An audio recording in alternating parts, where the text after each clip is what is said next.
Alors, bienvenue sur la chaîne Au-delà du spirituel. Je vais arrêter de gigoter, ne vous inquiétez pas. Alors, j'ai lancé un petit défi dans le groupe Au-delà du spirituel et mes petites étoiles ont été très nombreuses et très gentilles. Et je me suis dit, je vais pouvoir réaliser ce projet. Je vous remercie d'ailleurs les petites étoiles. Et ce petit défi, c'était de poser toutes les questions que vous vous poseriez au travers de capsules vidéo. Et je tente d'y répondre au travers de capsules vidéo très courtes, évidemment sur le sujet de cette faculté, de cette fonction ou de ce don. Vous y mettrez le mot que vous voulez. Je vais tenter de répondre, si je peux le faire, à quelques-unes des interrogations qui cependant reviennent souvent lors de discussions que j'ai avec d'autres personnes ou lors des consultations.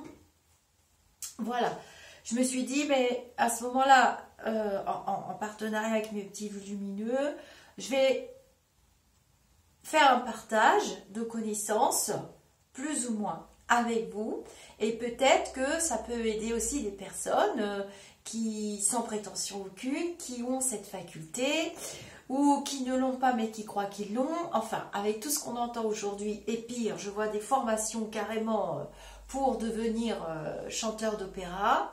Même quand on n'a pas de voix, je ne vois pas comment on va chanter la Castafiore. Bon, enfin bref. Alors, j'ai choisi de répondre à une question qui m'a beaucoup plu. Donc, je vais faire plusieurs petites capsules vidéo et je garde précieusement ce post pour pouvoir répondre parce que franchement, c'est d'un niveau... J'adore. J'adore.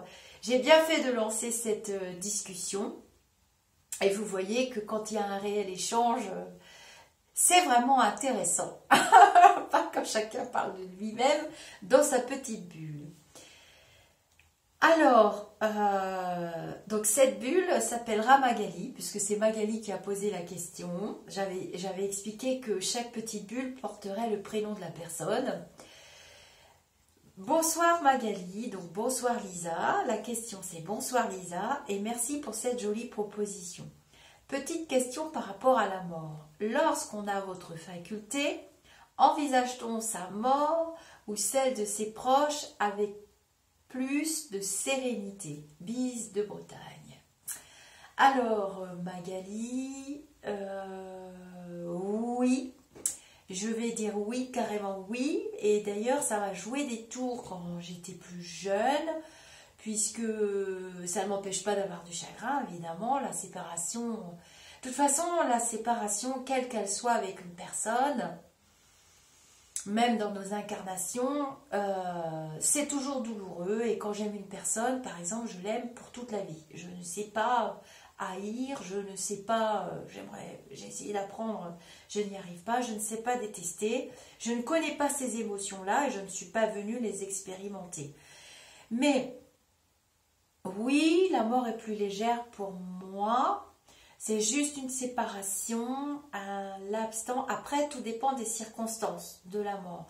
C'est sûr que je serai beaucoup plus touchée, comme vous tous, si c'est un enfant, si c'est un bébé, ou si c'est une personne plus jeune, qu'une personne très âgée qui a fini son parcours. Voilà. Et qui souhaite bien souvent d'ailleurs s'en aller.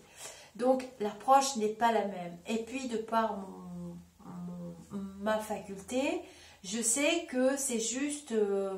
j'enlève ce manteau, j'enlève cet habit, ils sont trop vieux, usés ou j'en veux plus, je vais faire autre chose, j'ai envie de faire autre chose, de vivre d'autres expériences, puisque pour moi, nous ne sommes que des expérimentateurs, des expérienceurs, nous sommes venus explorer le monde de la matérialité, on est enchaîné, enfermé, et on vit des émotions et on grandit ou pas, on dit grandir, parce que je n'ai pas d'autres mots, notre mental et nos mots humains sont très limités par rapport au langage des lumineux. Ils sont d'ailleurs obligés de se mettre à notre niveau, d'où l'intérêt d'avoir quand même, je pense, une certaine culture de l'être humain, entre autres, pour pouvoir mieux recracher les émotions dans les consultations, par exemple. Mais la réponse est oui. J'ai une adaptabilité à la mort. Cependant, je suis venue vivre mes expériences aussi. Mais voilà, surtout que les 3/4 du temps, On sait que c'est un passage. Donc, situation rocambolesque, je peux avoir accès souvent, tout de suite après un décès.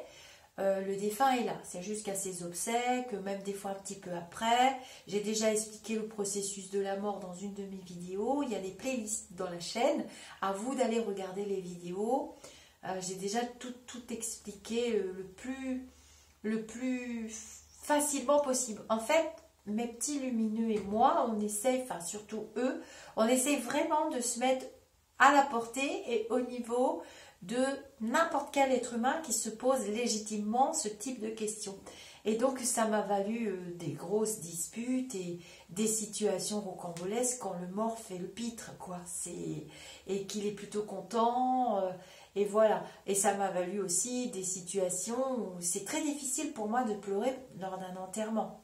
J'ai pas d'émotion particulière, pourtant j'ai vécu des drames terribles, j'ai été séparée de parents très très tôt ou de personnes que j'aimais, une amie notamment, mais je pleure pas longtemps. Je suis plutôt content pour eux parce que je me dis, oh, ils ont fini leur calvaire, quoi. Ça peut paraître paradoxal. Par contre, je souffre pour la souffrance des personnes qui n'ont pas cette perception et qui n'ont pas la même conception que moi de la vie, de la mort. J'ai pleinement conscience d'être mortelle.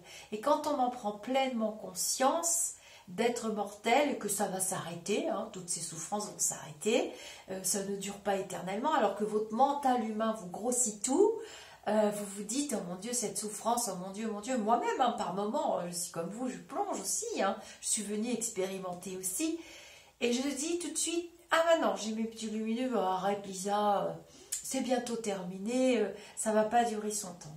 Donc voilà, je réponds déjà à celle de Magali. Donc oui, avec plus de sérénité et parfois avec de la joie.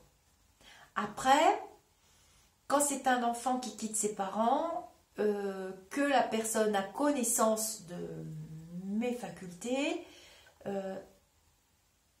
si les parents me demandent, bien sûr, ils vont être passer par des phases de deuil. Est-ce que peut faire son deuil d'un enfant? Moi, je dis non, évidemment. Qu'on soit séparé d'un enfant de n'importe quelle manière. Une séparation, c'est un deuil. Il y a des enfants qui disparaissent complètement de votre vie. Cependant, ils ne sont pas morts, mais c'est une mort quand même. Alors bien sûr, la mort elle-même est définitive. On sait qu'il peut parvenir, quoique il y a quand même des cas de réincarnation prouvés, hein, scientifiquement. Hein. Notamment chez des militaires morts, des pilotes et autres, on a des preuves de leur réincarnation aussi sec derrière. Hein. Et voire même quelquefois dans la même famille, ce qui est vraiment très très troublant. Et donc, oui, ça m'a valu quand même. Donc, à moi d'expliquer si les parents se tournent vers moi que voilà, c'est une expérience, elle est vraiment très douloureuse. En général, la plupart des parents la supportent assez dignement. Mais enfin, il y a des parents qui se suicident aussi. Bon, enfin, chez l'être humain, on peut trouver toutes sortes de schémas. Donc oui, j'ai cette chance et au travers de ma carrière de soignante, alors il y a des morts plus horribles que d'autres, je le conçois, mais ça m'a valu des situations aussi terribles, des convocations, des remontrances, parce que j'ai jamais très très bien compris. Je me souviens du cas d'un monsieur, c'était un soir, j'étais en gériatrie, il y avait beaucoup de travail et j'avais été dépannée dans ce service-là à l'hôpital. Et ça m'a valu une situation terrible. On m'a confié ce monsieur, elle savait très bien qu'il allait mourir. Elles n'étaient pas très sympas, les filles, elles se tiraient dans les pattes d'un service à l'autre. C'était toujours le service de l'une qui était plus lourd que le service de l'autre. Ça a toujours été comme ça, très souvent. Et donc, le monsieur, je savais qu'il allait partir, il était déjà parti, pour ainsi dire. Et donc, c'était presque le soir, je préviens ma collègue, mon binôme. Je lui ai dit, écoute, je te laisse faire ci, ça. Alors, elle nous avait laissé une montagne de boulot parce qu'il y avait une équipe qui partait à 19h30, une équipe à 20h30, une autre équipe à 21h. J'étais dans l'équipe de 21h, celle qui fait les transmissions. Et donc, elle nous avait laissé la vaisselle, bon, enfin, des filles pas très sympas. Et en plus, on venait dépanner, hein, à deux. Et donc le monsieur, en fait, elles n'étaient pas parties. Elles savaient qu'il allait décéder. Et... Enfin, bon, bref, je vous passe les détails. Et le monsieur décède. Ah, je les vois revenir, et blablabli, et blablabla. Et le monsieur, donc, il me remercie. Donc, il était déjà là, à la chambre, il me remercie. Donc, moi, je ne le dis pas, hein, évidemment. Je garde ça pour moi. Je vais dans un coin. Il revient près du lit parce qu'il il regardait avec stupéfaction ce qu'elles étaient en train de fabriquer. C'était n'importe quoi, surtout qu'on sait que de toute façon, il suffit d'appeler le service funèbre. Ils viennent, ils emportent le corps, et ensuite tout se passe en pompe funèbre. De nos jours, les corps sont préparés par les pompes funèbres. C'est très rarement les soignants, on les envoie pas dégoûtants, mais on ne fait pas le travail qu'on faisait moi dans le temps. Quand j'avais 20 ans, on nous apprenait tout de A à Z. Bon, je pense qu'on l'apprend encore, mais c'est plus très très utile, à vrai dire, puisque dans les pompes funèbres, ils font ça très très bien. Et donc, elle me pique ma place, je ne pouvais pas ni faire ce que j'avais à faire, ni quoi d'autre. Et le monsieur était très gentil avec moi, donc il me parlait. Donc à un moment donné, j'ai dû lui répondre une fois ou deux, je ne sais plus. Donc j'étais contre le mur, je ne savais plus quoi faire. Et elle me regarde, ah bah c'est ça, tu te moques de nous, blablabli, blablabla, toute une histoire. Et le monsieur était mort, il était stupéfait. D'abord, il se demandait où il était perdu, et l'autre, elle allait chercher des fleurs, et elle allait chercher ci, et taladi, et talala, il y avait la vaisselle qui attendait, il y avait tous les patients, elles étaient 4 là-dessus. D'ailleurs, ça m'est revenu aux oreilles après dans mon service d'origine. Donc, ça a fait une grosse histoire, j'ai rien dit, j'ai rigolé aux éclats. J'ai rigolé aux éclats. Parce que j'avais le défunt, qui finalement finissait par rigoler aussi, stupéfait par leur conduite, qu'elle m'avait en plus écarté de ce monsieur, alors qu'elle me l'avait confié, qui était mort, il était mort avec moi, et donc il me remerciait de mon assistance et tout, c'était compliqué. Donc j'ai quitté la chambre. J'ai été, donc la soirée s'est passée, j'ai été dans la cuisine faire la vaisselle et blablabla, je pense qu'elles ont bricolé, je suis retournée dans mon service. 3 jours après, j'étais convoquée par la surveillante, soi-disant par rapport à mon attitude, inobséquieuse, inadaptée, j'avais que des îles, je l'écoutais, donc elle n'était pas surveillante, elle n'avait pas le diplôme, elle était ronde comme une queue de pelle, elle n'avait même pas 30 ans, et je lui dis, mais ah bon, mais qu'est-ce que j'ai fait? Mais mes collègues m'avaient prévenu, elle avait dit, tu vas voir, à te convoquer, il paraît que t'as dit, il paraît que t'as fait que, blablabli, blablabla. Mais j'ai dit, mais pas du tout. Alors, il y a des collègues qui ont pris ma défense, qui ont dit en même temps, elles étaient à 4 sur le monsieur, t'allais pas sauter à pieds joints et vous y mettre à 5. Hein. Bah, je dis, bah non, j'ai fini par quitter la chambre. Bon, il y a quelques collègues qui avaient conscience que j'avais cette particularité. Donc, elles sont venues vers moi, 2-3 collègues, j'ai fait des confidences, je dis, bah oui, voilà... Non, mais t'inquiète pas, et tout. Oh là là là là là là, j'ai pris une sauce dans le bureau de la surveillante. Mais une sauce, ça m'a valu un changement de poste quand même. Hein. Donc, voilà. Alors après, il y a eu des histoires, s'en est suivi après ça. Ces 3 punaises-là, enfin, elles étaient 4, elles ont fait des histoires à je sais pas qui. Il y en a une qui a crevé des pneus et tout. Bon, finalement, elles ont été licenciées ou mises dans d'autres services, je sais pas quoi. Donc, c'était pas des filles bien. Mais ça m'a valu quand même... des circonstances dans mon travail qui pouvaient devenir vite gênantes. Les 3/4 du temps, non. C'est la seule fois vraiment où j'ai vécu cette situation. Et aussi, je me souviens aussi d'un monsieur, je me souviens encore de son nom. Et la surveillante avait voulu que je vienne avec elle. Elle savait qu'il allait partir. Il avait un cancer des voies biliaires et il était vraiment pas bien. Mais bon, il parlait encore, il était conscient. Et... elle me dit, j'étais toute jeune, donne-lui la main et tout. Elle était très gentille avec ce monsieur. Moi aussi, mais j'étais pas du tout dans cette approche de la mort. J'étais pas du tout dans cette approche de la mort très dramatisée, très ritualisée, très... Elle était bien, hein, je dis pas, mais ça me convenait pas. Donc je me repoussais tout le temps. Et puis je le voyais debout. En fait, quand il est mort... je le voyais debout derrière elle. Bon, c'était un monsieur qui était musulman, très croyant, plus grosse famille. Elle avait peur d'avoir des soucis sans doute. Et elle me dit, on va le préparer et tout. Et j'étais vachement embêtée parce que en fait, tous ces papouillis, voilà, de ce que j'ai compris, toutes ces papouilles, ces touchés, les mains, donne-lui la main, tout ça, il ne voulait pas. Et du coup, moi, je me reculais, elle me disait, n'aie pas peur et tout, mais j'avais pas peur, en fait. C'est qu'il ne voulait pas. Et j'entendais ce que ce monsieur disait, il ne pouvait pas parler, il ne voulait pas. Il y a des morts, ils ne veulent pas qu'on les touche. Enfin, des vivants, des morts, c'est pareil, c'est des humains, des esprits incarnés, on va dire, qui n'aiment pas forcément, même de leur vivant, les papouillis, qu'on les touche, ou pire, qu'on les retourne, qu'on les change pour qu'ils soient propres. Enfin, j'ai vu des situations vraiment... j'aimerais pas mourir comme ça, quoi. Et du coup, le monsieur était derrière elle. Il m'a suivi, ce monsieur, très très longtemps. J'ai eu des contacts encore avec lui il y a quelques années. Après, j'ai gardé des contacts avec certains défunts dont je me suis occupée lors de leurs derniers instants. Il était plus préoccupé par sa famille, surtout sa femme, ce monsieur. Et il avait un nom de famille avec un H. Et il était âgé, très pieux, très très pieux. Et je pense qu'il aurait préféré avoir son Coran dans les mains. Vous voyez, son Coran. Et qu'on le laisse peut-être pas tout seul, mais peut-être plus avec sa famille. Ou voilà, j'avais d'autres demandes.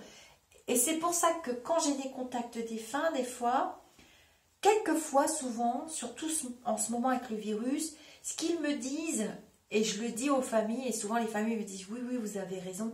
Je dis, j'ai eu un monsieur, ce monsieur qui chantait encore il n'y a pas longtemps, il n'a pas aimé sa fin. Il n'a pas du tout aimé. Des fois, ils le disent tout de suite, il dit, tu sais, ah non, j'ai pas aimé parce que voilà, mourir à l'hôpital, c'est quand même pas la super mort, quoi. C'est trop protocolisé, je trouve.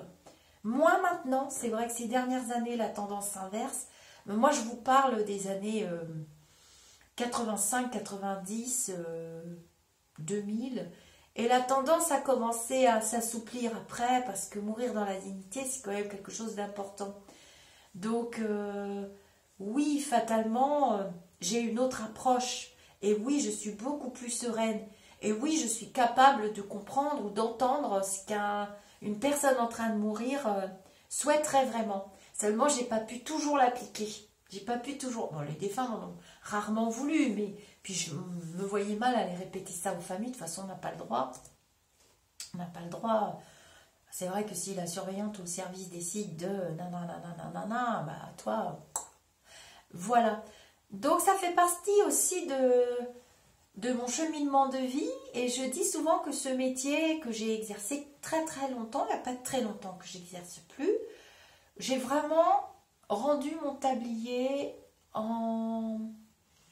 La dernière fois que j'ai exercé, ça devait être 2017, puisque je suis rentrée à l'éducation nationale.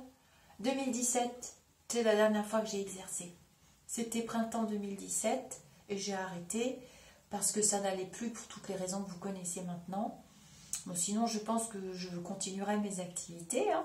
Et c'est vrai que plus jeune, j'avais pas une bonne approche, mais ce métier aussi m'a aidé à comprendre et à développer mes facultés dans le bon sens, mais que j'ai pas pu toujours appliquer, sauf quand j'étais avec des collègues qui connaissaient, qui avaient connaissance parfaite et confiance en moi et en ce que je voyais, en ce que je disais, et on faisait en fonction du défunt. Voilà. Mais c'était pas toujours possible. Donc, il y a quand même des gens, des esprits qui ont eu des morts pas terribles,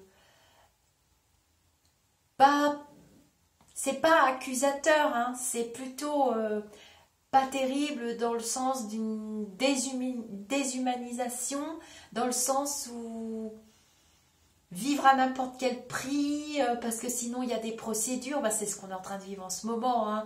Donc vivre à n'importe quel prix et mourir à n'importe quel prix aussi. Donc ça va soulever un débat, hein, cette capsule, hein, je le sens. Je vous fais des gros bisous. Donc cette capsule s'appellera Magali.